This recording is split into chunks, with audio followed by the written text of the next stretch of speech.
Hello everyone, good evening সবাইকে। তো তোমাদেরকে সকালবেলায় বলেছিলাম, মানে কালকের ভিডিওটাতে বলেছিলাম যে চলো পদ্ধতির সাথে একটা প্র্যাঙ্ক করা যায়। তো প্র্যাঙ্ক কি করব ভাবছিলাম। তো করলা ভেজেছিলাম, তো করলাটা যাই হোক খাওয়াতে তো পারলাম না, কারণ তখন বাবা বসেছিল। তো এখন আমি সন্ধেবেলায় পাস্তা বানাবো, তাই ভাবছি পাস্তাটার সাথে কিছু একটা প্র্যাঙ্ক করা যেতে পারে। তো পাস্তার সাথে কি প্র্যাঙ্ক করব, তারপরে মাথায় এলো করলা ভাজাটা তো রয়েছেই, ওই পাস্তার মধ্যেখানে না হয় 2-4টে করলা ভরে দেবো। তো যাই হোক, এটাই ছিল। আর শ্বশুরমশাইয়ের আবদার হচ্ছে পকোড়ি মুড়ি খাবে, তো তার জন্য আর কি সব পেঁয়াজ টেয়াজ আমি বার করে রেখেছি। তো চলো পেঁয়াজ দিয়ে পকোড়াটা আমি করে দিই, আর সাথে পাস্তাটাও বানানো যেতে পারে। দেখা যাক পদ্ধতি কতটা কি হচ্ছে। আর এমনিতেও পাস্তা খাবে না বললো, মানে খেয়ে এসছে, এগ রোল খেয়ে এসছে। তো পাস্তাটা বললো 1 চামচ খেতে পারি, তো 1 চামচটাই তো ধামাকা থাকবে। তো লেটস গো।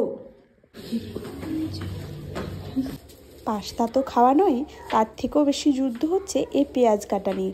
এই পেঁয়াজ কাটা নিয়ে যে আমার কি সমস্যা, সে তোমাদেরকে বলে বোঝাবো কি, সে আমার চোখ দেখেই তোমরা বুঝতে পারবে। একদম সেই গঙ্গা যমুনার মতো চোখ নাক আমার বয়ে যাচ্ছে। তো যাই হোক, কষ্ট করে পেঁয়াজটা কাটলাম। এবারে কিন্তু পাস্তাটাকে ফার্স্টে সেদ্ধ করতে হবে। আমার না অনেক দিন থেকে পাস্তা খেতে ইচ্ছে করছিল, বেশ অনেক দিন হয়েছে পাস্তা খাওয়া হয়নি, তার সাথে প্র্যাঙ্কও হয়ে যাবে। নেক্সটের ভিডিওটাতে কিন্তু প্র্যাঙ্ক বলে কথাটা বলেছিলাম, তখন পদ্যুৎ খুব একটা মানে গুরুত্ব দেয়নি আর কি। তো ও আজকে তো বুঝতেই পারেনি যে আজকে আমি পাস্তার সাথে এরকম একটা কাণ্ড করতে চলেছি। তো যাই হোক, ওইদিকে পেঁয়াজটাতে আমি বেসন টেসন মাখিয়ে দিচ্ছি, কারণ যেহেতু পেঁয়াজি করবে। তো ওইদিকে মা পেঁয়াজিটা করে নেবে, আর আমি এখানে পাস্তাটা করব। আর পাস্তা আগে না বাবা খুব মানে খেত আর কি, পছন্দ করতো। তারপর থেকে যখন থেকে ডিম খাওয়া ছেড়ে দিয়েছে, তখন থেকে আর পাস্তা টাস্তা খায় না। তো চলো আমি বেসনটা মাখিয়ে নিই ভালো করে পেঁয়াজের সাথে। আর ওইদিকে কিন্তু আমার কড়াই চাপিয়ে দিয়েছি, কড়াইয়ের মধ্যে দিয়ে দিলাম সর্ষের তেল। আর ফার্স্টে আমাকে চিনিটাকে একটু জ্বালিয়ে নিতে হলো, মানে চালিয়ে নিতে হলো আর কি, জ্বালিয়ে নিতে বলছি। তো না চালানোর মানে কারণ হচ্ছে এই যে দেখতে পাচ্ছ জানলাটা, সেটাকে তোমরা একটু ইগনোর করো। আর ইগনোর করো বলতে, জানলাটার এরকম অবস্থা অনেক দিন থেকেই হয়েছে, কালার করব বলে আর করাই হচ্ছে না। তো চলো ডিম দিয়ে দিলাম। এবারে দেখো টুকাইবাবু আমাদের জুসার নিয়ে কি করে বেড়াচ্ছে। আর আমি এখান থেকে 2-4টে পকোড়া নিলাম টেস্ট করার জন্য। পকোড়াটাও না বেশ ভালো হয়েছিল, কিন্তু একদম ক্রাঞ্চি খেতে। তো চলো এবারে ডিমটা দিয়ে আমার ভালো করে দেখো, ওইদিকে পকোড়া খেতে যেয়ে আমার একটু আধটু লেগেও গেছে। তারপরে দিয়ে দিলাম এটার মধ্যে পাস্তাটার ওপরে এবারে দিয়ে দেবো ম্যাগি মশলা। তো ম্যাগি মশলাটা দিয়ে কিন্তু আমার পাস্তা বেশ ভালো লাগে। তারপরে কিন্তু দিয়ে দিলাম সস। তো চলো এবারে কিন্তু আমি নামাবো, তার আগে পদ্যুতের জন্য আলাদা করে তুলে রেখে দিই, তারপরে আমি পুরোটা খেয়ে নেবো। আর পদ্যুৎ কিন্তু ওটাও খেয়েছিল না। এবারে যেটা করণীয় হচ্ছে, সেই ব্যাপারটা হচ্ছে এই যে করলা ভাজাটা, করলা আলু দুটোই ভাজা মিক্স ছিল। তো এই পাস্তার মধ্যেখানে আমি একটা করে ছোট্ট করলা দিয়ে দিচ্ছি, খুব বেশি দিইনি কিন্তু। তো যাই হোক, করলাটা ঢুকিয়ে দিয়েছি। এবারে চলো আমি টেস্ট করে দেখি কেমন লাগছে।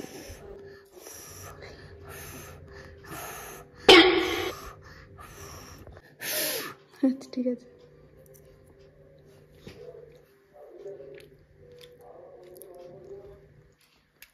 ইয়াম্মি বলে তো, বলি ইয়াম্মি ইয়াম্मी सुनकर भूत को गुस्सा आ जाता है और गुस्से में बोलता है, क्या तुम हम दोनों मासूम बच्चों को भूल दोगे? आखिर हमने क्या कर পাস্তাটা আনবো একটু পরে, একটু মতোই খাবে, একটু মতোই ভিডিও করছো সবাই বল hello guys. Hello guys. A for apple, B for ball. ইফাবাল আপে বল।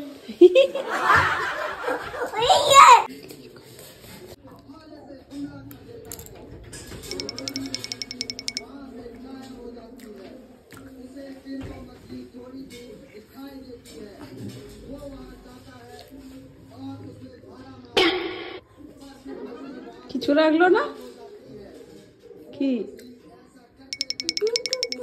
তেতো লাগে।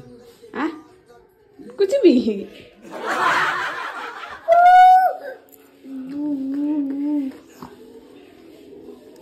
तो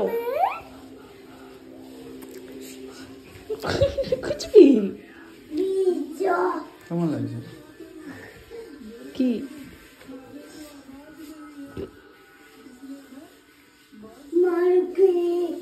আমিও তো খেলাম।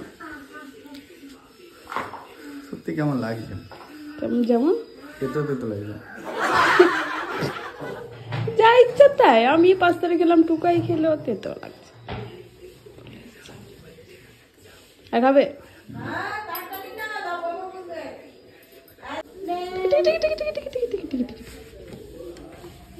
गौर से देखिए इसको, गौर से देखिए, देखिए गौर से देखिए। Corona corona. एक चम्मच, एक चम्मच लीजिए जी, खाइए जी। ना हो तो তুমি এত জোরে ঢেকুর দিলে কেন? ও ভয় পেয়ে গেল না। আরে এক চামচ খেয়ে দেখো, আমি জানি এগরোল ফেগরোল খেয়ে এই পকোড়া খেলে इसलिए पेट में जगह नहीं है। তাহলে তেতো লাগছে তো ফার্স্টে বললে যে ভালো লাগছে। তো এই ছিল আমার আজকের প্র্যাঙ্ক। তো যাই হোক, করলা খাওয়ার পরে আমার বর তো ভালো, তাই খুব বাজে রিয়াকশন দিল না। দেখা হচ্ছে পরের ভিডিওতে, টাটা।